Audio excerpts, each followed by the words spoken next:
Doctora Cheticienta tampoco se mete, así que usted explíquenos. Hola chicos, buen día, ¿cómo están? Sí, hoy en la sección de Apeporro traje a un amigo, colega, compañero, Ale Bucciarelli, que es también cofundador de la red de profesionales para el estudio de cannabis, farmacéutico, docente, gran maestro, magíster en fitoterapia. Es extenso su currículum, ya no sé, ya me pierdo de la cantidad de hojas que tiene ese currículum. Y un gran colega y compañero dentro de la red de profesionales para el estudio del cannabis, donde nos acompaña no solamente donde aprendemos de él, sino también acompaña muchísimos usuarios y usuarias de cannabis medicinal, y también un activista, un fuerte activista. Así que Ale, gracias por venir. Gracias a ustedes por el espacio. En definitiva, un compañero también de la causa y la militancia canábica que sostenemos hace mucho tiempo, brindando acompañamiento a pacientes, personas usuarias, de toda aquella persona que necesite ser acompañada con terapias, no solo cannabis, sino también la fitoterapia en general. Aspiramos a eso y esperamos poder lograrlo, ¿no? Llegar a más gente. Alejandro, justo llegás en un día donde empezamos a hacer discutir a los empleados de farmacias y a los dueños de las farmacias con el tema de los aumentos de precios. De hecho, el presidente del Colegio Farmacéutico salió hace un ratito acá en el programa porque desde ADEF, que es la Asociación de Empleados de Farmacia, denunciaban que después de las 9 de la noche algunas farmacias por el mismo ibuprofeno te cobran 150, 200 mangos más. Así que bueno, caíste en el día por ahí más complejo de la cuestión, no te vamos a llevar a ese lugar. Yo, por lo pronto, como te trajo de invitado a la doctora, quiero saber qué es la fitoterapia. Cuando hablamos de fitoterapia estamos hablando de una disciplina, una ciencia, sí, con evidencia comprobada, que hace uso de las plantas medicinales y derivados para el abordaje de distintas condiciones de salud y enfermedad, ¿sí? Uh-huh. Estamos hablando de una ciencia que está reconocida mundialmente. Hay países donde, por supuesto, tienen gran trayectoria: España, Francia, Italia, en Europa en general, y otros países como Argentina, donde hay un cambio de paradigma y se está apuntando un poco a eso a través de lo que son el uso de productos registrados, con calidad, eficacia y seguridad comprobados, ¿sí? Uh-huh. Y muchas de estas bases de la fitoterapia se fundamentan en lo que es la etnomedicina, es decir, el uso a partir de plantas medicinales y derivados por distintas comunidades que las utilizan desde la antigüedad, ¿sí? Y un poco poner en evidencia eso a través de estudios clínicos y obviamente finalmente a través de un producto con una calidad, eficacia y seguridad certificados, pero fundamentalmente apunta al uso de productos a base de plantas. Mira, y por lo que contás me da la sensación que también prioriza la cuestión regional, digo, cada una de esas plantas, ya sean autóctonas o no, pero si hay una comunidad autóctona también que a lo largo de los años la ha utilizado, intentan traerla, no digo al vademecum, porque por ahí es un poco fuerte, pero por lo menos sí a la práctica profesional.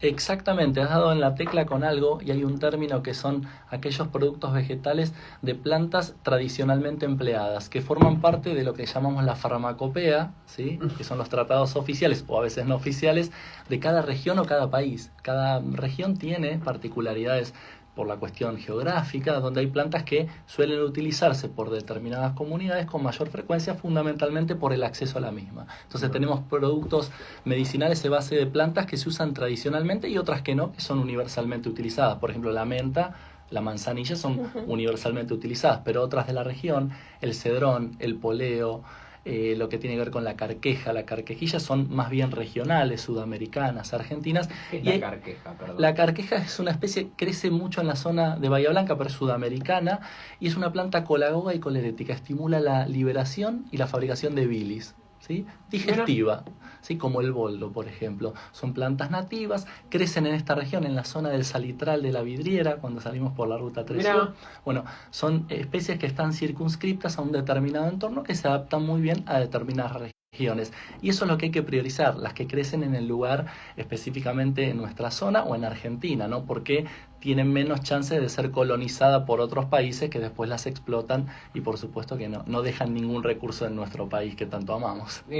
Doc, ¿le puedo decir doctor también? Profesor está bien. Profesor está bien, porque cuando llegó me dijo profesor. Bueno, me gusta más el profesor. ¿Qué variedad hay de plantas autóctonas aquí en Bahía Blanca que sirvan en esos términos medicinales? Tenemos desde carqueja, cedrón, poleo, tenemos también el incayuyo, tenemos plantas, bueno, la manzanilla no es nativa, pero crece, hay plantas que son nativas de la región y plantas que están aclimatadas, ¿sí? Que no siendo autóctonas se aclimatan muy bien. Lo que es la carqueja y la carquejilla se utilizan muchísimo. Después lo que podemos encontrar son otras especies que pueden ser alimenticias, pero que también las podemos complementar. Malezas como el diente de león, que es diurética, por ejemplo. Mi abuela hace mucho, lo pone en la ensalada, mi abuela. También es condimenticia y se puede utilizar como alimento. Hay otras como alimento, la capuchina, también que se utilizan las flores. Tenemos un acervo importante. Hay que llevar un mensaje a la gente, sobre todo a la numerosa población a la que va este programa. También hay que tener idea de las partes a utilizar y de la dosificación, porque en los buscadores de internet encontramos mucha información. Tenemos que tener idea qué parte se usa, cuál es el nombre científico y también cómo prepararla. Eso es clave. Bueno, Belén Ferro Moreno, yo ya hice mis preguntas de rigor tipo la fiscalía. Yo doy la posibilidad ahora que la defensa elabore su alocución en el día de hoy.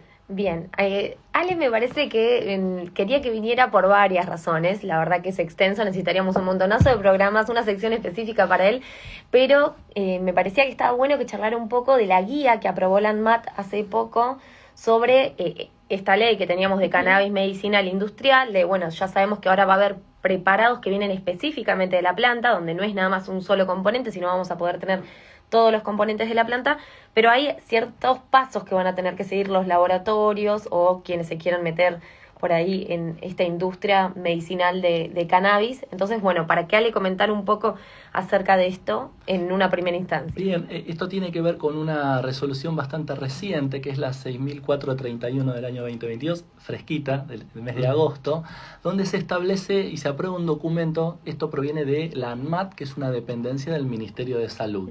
Y habla acerca de una guía para la autorización sanitaria de productos vegetales a base de cannabis y sus derivados destinados al uso y aplicación en medicina humana. ¿Qué hablamos de cannabis? Planta de cannabis, flores de cannabis. ¿Qué hablamos de derivados? Los extractos que podemos elaborar a partir de la planta de cannabis y algunos cannabinoides que también pueden formar parte de esas preparaciones.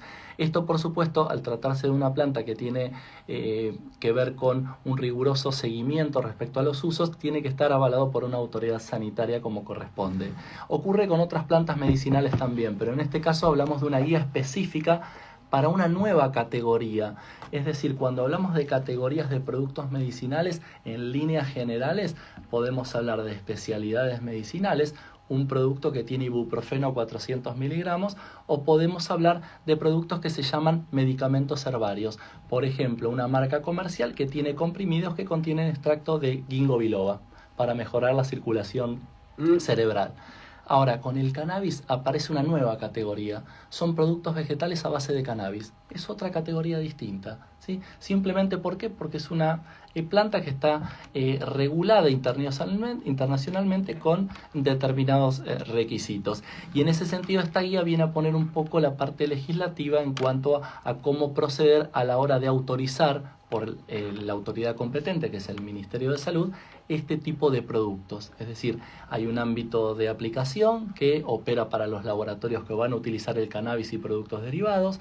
Tenemos un alcance que tiene que ver con lo que es, por ejemplo, la fabricación, la importación de productos a base de cannabis, la exportación, todo lo que es la comercialización y toda la cadena productiva, incluso la inspección en laboratorios que estén habilitados para producir estos productos. A eso iba, Doc. Perdón, profesor. Profesor. Me van a cagar la trompada, Doc. Profesor. ¿Cómo hacemos? Los laboratorios le va a llevar un camión y va a decir, vino el porro, muchachos, acá llegamos para producir, porque no se puede producir con un gramito, me imagino, todos estos medicamentos. Los fiscales, la gente de la justicia, los policías, el personal de control de tránsito, etcétera, van a tener que leer la resolución que usted nos acaba de comentar, ¿o no? Sí, por supuesto. Una cuestión es lo que aplica para un establecimiento que vaya a elaborar, claro, que es muy interesante porque en esos casos, cuando se busca un producto elaborado por un laboratorio, se busca calidad, eficacia y seguridad. Siempre ese término, calidad, eficacia y seguridad, comprobados con una dirección técnica del equipo farmacéutico. Vos te aseguras que ese producto, en las dos dosis recomendadas no te va a producir ningún perjuicio para la salud. Y va a ser el mismo durante todo el tiempo que vos se lo pidas. Exactamente, diste con un término clave que es la trazabilidad del producto. Es decir, podemos conocer toda la cadena de producción e incluso su composición cualitativa, es decir, qué tiene, y en cuantitativa, es decir, cuánto tiene. ¿Esto por qué? Porque muchas veces necesitamos que un organismo, el Ministerio de Salud, certifique esa calidad. Y esto no impide que una persona, a través del autocultivo, a través de la inscripción en el registro del programa de cannabis, pueda cultivar cannabis con fines de autocultivo y para su uso personal para elaborar determinadas preparaciones. Lo que no permite ese registro es la comercialización. Es decir, lo que uno haga con su cuerpo queda en su autonomía, pero eso no se podría comercializar. Entonces tenemos dos visiones y dos versiones que son válidas las dos. Quien quiera adquirir un producto en una farmacia con calidad certificada y quien quiera autocultivar y elaborar sus propias preparaciones. Van de la mano, ninguna sobrepasa el derecho de la otra. Eso es muy interesante porque no se da en otros países. Ale, ¿tiene un límite de THC los productos que van a poder fabricarse de manera industrial? Es muy buena la pregunta de Belén, por el hecho de que estos productos a base de cannabis y derivados tienen los ingredientes activos, se llaman IFAs, ingredientes farmacéuticos activos. De acuerdo a lo que tengan del cannabinoide THC, ese que llamamos psicoactivo, que muchas veces lo demonizamos, contrariamente a lo que ocurre en la realidad. Y hay dos categorías, aquellos productos que superen un 0,3% de THC y de la forma ácida, que es un derivado del THC, van a estar inscritos como psicotrópicos, con las reglamentaciones típicas de los psicotrópicos. ¿Les suena clonazepam, lorazepam, etcétera? Bueno, con mayor rigurosidad. El número obviamente se relaciona con otras normativas de otros países. Es muy bajo, hay que decir la verdad. 0,3% de THC es muy bajo. Y otros productos que contengan estos ingredientes, pero por cantidades inferiores a 0,3%, no van a quedar circunscritos a la categoría de psicotrópicos y por lo tanto no van a tener que ser prescriptos con receta archivada. Digo receta archivada cuando hablamos de morfina, codeína, opiáceos y drogas de mayor complejidad.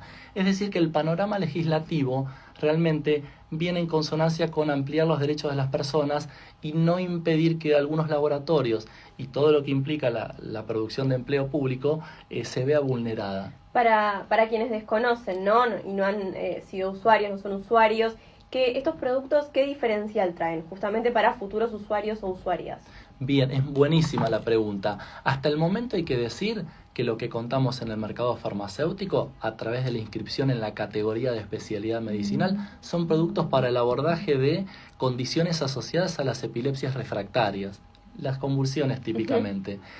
Por otra parte, también hay que destacar que estos preparados, hasta el momento habilitados, tienen un solo componente de la planta, que se llama cannabidiol o CBD. Lamentablemente esta molécula no ejerce esos efectos para una amplia gama de patologías que requieren otra composición un poco más enriquecida. El hecho de que aparezca una nueva disposición con una nueva guía permite que se introduzcan en preparados a base de cannabis otras moléculas o un grupo numeroso de moléculas que puede impactar mejor en otras patologías, sobre todo lo que abunda en la clínica. Probablemente Bel pueda complementar lo que estoy diciendo, lo que es dolor crónico. Tercera edad, ¿sí? Donde el CBD no tiene tanta injerencia y por otra parte esa riqueza de estos preparados que no solo pueden tener THC, CBD, sino otros cannabinoides, otros compuestos de la planta que pueden ampliar el espectro de patologías a tratar en baja dosis cada componente, reforzando. Este efecto en equipo se llama efecto séquito y es la base de la fitoterapia que hoy me comentaban al comienzo. Para los dos, para Ale, para Belén, veo como islas de cannabis a lo largo del año pasado y a lo largo de este año, que ya estamos en el mes de agosto. Veo por un lado trabajo legislativo en términos de no seguir metiendo presa a gente que consume, por ejemplo. Bueno, ahí aparece ReproCan, aparece la posibilidad de las personas tengan su autorización, puedan cultivarle a terceros, puedan tener sus plantas sin ir presos como hemos visto, puedan tener tenencia personal, por decirlo de alguna manera. Esa es una isla. Veo la isla que acaba de comentar Alejandro, la apertura a cierta composición de medicamentos para una terapia en particular. Y veo por otro lado organización de profesionales como ustedes también que entienden la medicina de otra manera, y no solamente lo aplican para un tipo de terapia, sino como también decía acá el profe, para los dolores, que de hecho conozco mucha gente que toma aceite para los dolores crónicos, dolores que no se van a ir nunca, y no tienen los problemas renales, intestinales, etcétera, que les puede generar una pastilla diariamente. Cuando juntamos ese universo y hacemos el Goku Super Saiyajin del porro y nos dejamos de joder con que nos pongan traba para todo y medio como que cambiamos, ahí sí se genera el bull market de más latón y ya directamente Argentina es el país más grande del mundo. ¿Se puede o no? Y sí, faltan, principalmente creo, no sé si Ale va a estar de acuerdo o no con esto, pero creo que sí. A ver, hay una gran traba que es la ley de estupefacientes y las políticas que tenemos de drogas. Siempre termino hablando de lo mismo, pero la vamos ley... a ir a Bonacorsi, el día que la saquen vamos a Bonacorsi, compramos un cajón igual, no importa, compramos el cajón entre todos y velamos a la ley de estupefacientes. Sí, la ley de estupefacientes está siendo una gran traba todavía legal para el acceso a cannabis y sigue siendo, o sea, creo que hasta que eso no se saque y se repiense una política de drogas con una perspectiva en reducción de riesgos y daños, y donde la planta de cannabis no tenga como este componente bifásico, donde hay lugares donde es una medicina y hay otros donde es una droga, creo que va a seguir siendo difícil porque con otras plantas medicinales no se da esta situación.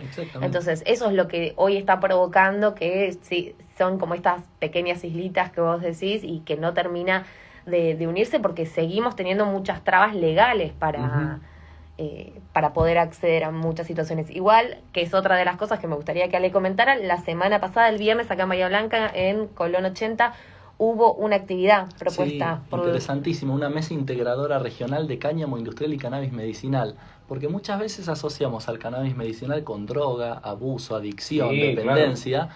Nos olvidamos de que con profesionales adecuados podemos llevar una terapia excelente con lo que se llama cannabis medicinal. Es la misma planta que el cáñamo industrial, se llama cannabis sativa, el nombre y apellido, ¿no? Como se denominan las plantas medicinales. Como nuestra productora, no, Camila Saltiva, pero yo la bautizamos Sativa acá. Bueno, y justamente hay que tener en cuenta eso, que no solamente tenemos al cannabis llamado medicinal, sino el cáñamo industrial, y esta mesa integradora que tuvo lugar en la sala de fundadores de Colón 80 trataba de integrar a la región, ¿sí? lo que es la región del sudeste bonaerense, con distintos actores y actrices, desde lo que son del área legislativa, INTA, INAES, INACE, universidad, para generar esta mesa regularmente y ver qué acciones podemos llevar a cabo en equipo. Lo que notamos es que muchas veces son esfuerzos de corazón, pero muy aislados. Pero en las islas. Exactamente. Hablamos en CONICET, en la universidad, en distintos ámbitos, y no nos unificamos. Y creo que ahí está nuestra debilidad, pero también ahí está la oportunidad, ¿sí? De ceder posiciones y acercar esas posiciones para lograr un eje en común, que es obviamente el mejoramiento de la calidad de vida de la población, el desarrollo socioeconómico también, porque genera fuentes genuinas de trabajo, y en esa línea es lo que tratamos de implementar en la universidad. Y bueno, esta mesa regional, la idea es que vaya rotando la sede, pero se genera un lindo grupo, ya estuvimos en contacto, y en paralelo hay distintos proyectos que se están llevando a cabo, General La Madrid, el caso de un convenio que estamos estableciendo con la universidad y el INTA, y otros tantos. Pero quiero destacar algo, las ONG son las que inicialmente tomaron la posta y las personas autocultivadoras antes que algunas ONG incluso. La ley surge tarde por una necesidad y una presión social, como suele ocurrir en muchas causas, ¿no? Profe, una cuestión sobre la mesa interdisciplinaria del cannabis. Le vamos a poner en este programa la mesa interdisciplinaria del porro. Usted no se preocupe, después profesionalmente le cambiamos el nombre. Cargo. Yo me hago cargo, no se preocupe. Puede ocurrir que una persona necesite, una persona o una ONG o una institución diga, yo necesito este tipo de planta para hacer cáñamo, y venga usted yo este tipo de planta a mí me sirve para hacer un aceite para un tipo de enfermedad X, y venga por otro lado otro profesional o otra ONG o otra institución y diga, mira, yo con la hoja voy a hacer dulce de marihuana que está saliendo mucho y se hace en Estados Unidos. Esa triple secuencia, ¿se puede usar? O digo, cada uno, si el que la hace para aceite necesita que la planta cumpla un tipo de periodo, el que la hace para cáñamo necesita que cumpla... ¿Me Sí. explico a lo que voy? Clarísimo, es buenísima la pregunta. De acuerdo al perfil y a lo que estemos buscando, se tienen que utilizar distintos, a veces se le dice cepas o quimiotipos, son Sí. cultivares, es el término técnico, es cultivares, es decir, hay cultivares que tienen mayor predisposición a sintetizar un grupo químico de cannabinoides y terpenos, que son los compuestos que le dan ese rico aroma, o no tan rico para algunas El pelito. personas, lo que están en los tricomas, son los terpenos que son volátiles. Bueno, de ¿Qué acuerdo cara están las lupas, profesor? Tenemos que hacer una hay industria nacional de sí, lupa un poquito más han barata, han aumentado, nosotros en docencia vemos materiales de cannabis y la verdad que son caras las lupas, incluso las de uso doméstico también, Sí. así que podríamos invitar a alguien que quiera donar y se sortea en el programa. Sorteamos, también, ¿no? claramente, sorteamos. Algún grow de Bahía Listo. Blanca Sí, sería estamos, bueno, ¿no? nosotros estamos invitando a este espacio a los Grow, pero todavía no hemos tenido respuesta. En algún momento yo creo que se van a sumar. El martes que viene traigo un grow. Bueno, bien, Vamos. ahí está, muy bien, Puede haber doctora, muy sorteo. bien. Compartir Muy en bien. la bio Claro. y etiquetados amigas o amigos. Listo. Claro, exacto, pero lo Listo. venimos charlando. Listo, siempre. el martes que viene el grow. Para redondear la respuesta, en realidad habría que ver cuál es el objetivo. Si es medicinal, habrá que recurrir a cultivares que tengan determinado grupo químico. Y Claro. si es para un proyecto productivo de cáñamo industrial, tenemos que buscar otro tipo de plantas, donde el tenor de cannabinoides suele ser relativamente bajo en comparación con los de uso medicinal, y son ejemplares que tienden a crecer mucho en altura. ¿Por qué? Porque la fibra de cáñamo está en los tallos. Se siembran muy cerca uno de otro, Claro. y son ejemplares que pueden llegar hasta 6 metros de altura. No suele ocurrir eso, pero normalmente entre 2 y 3 metros de altura tienen esos ejemplares y se puede cosechar mecanizadamente. Entonces, eso es muy interesante. En esta mesa integradora de la semana pasada se hablaba de los materiales, los biomateriales usados, desde papel, cartón. Los paneles de los autos BMW están hechos con mezclas de fibra de cáñamo triturada. Tenemos lo que es bioconstrucción también. Los Ujú. bloques, en vez de hacerlos de ladrillo, se pueden hacer de cáñamo. Lo que pasa es que hay que generar la oferta y la demanda. Sí. Y ahí está el desafío. No Ujú. me puedo poner a producir cáñamo industrial Sí, si no si tengo te lo una compra demanda. nadie, Claro. no tiene un amigo Exactamente. arquitecto que construya con... ¿Esto cómo lo mejoraríamos? Políticas públicas donde se pueda subsidiar y alentar la producción de estos productos, digamos, exceptuar de impuestos y otras Ujú. cuestiones para A fomentarlo. medida que se vaya instalando, ¿no? Exactamente, esa es la idea. Las políticas públicas son fundamentales, los acompañamientos de los gobiernos de turno son fundamentales. No hay nada que hacerle. Podemos tener el conocimiento, la experiencia, las ganas, pero necesitamos la palanca política o ese botón que apriete y empiece a abrir un poco esta cuestión a nivel económico. Profesor, doctora, les agradecemos muchísimo por la cantidad de información que nos han brindado en el día de hoy. Son las 11:39, el material ya estuvo saliendo, Moreto, ¿no? Obvio, bueno, muy bien, porque tuvimos al inicio algunos inconvenientes y vamos a hacer el recorte pertinente para después subirlo a las redes sociales y que puedan difundir el material. Bueno, Va a venir la Muchísimas gente gracias. del Grow Shop entonces la semana que viene. la también. semana que viene Aquí traemos estaremos a alguien. esperando. Esta multisección que se ha convertido a Peporro. Gracias, doctora. Por favor, gracias a No ustedes, tire el chicos, teléfono siempre. que se le va a romper, no estamos en momento de romper No, teléfonos, por para favor. nada. Profesor, muchísimas gracias. Muchas gracias a Dale. ustedes, un clima hermoso. Hasta pronto. Invitado cuando quiera. 11 de la mañana, 40 minutos.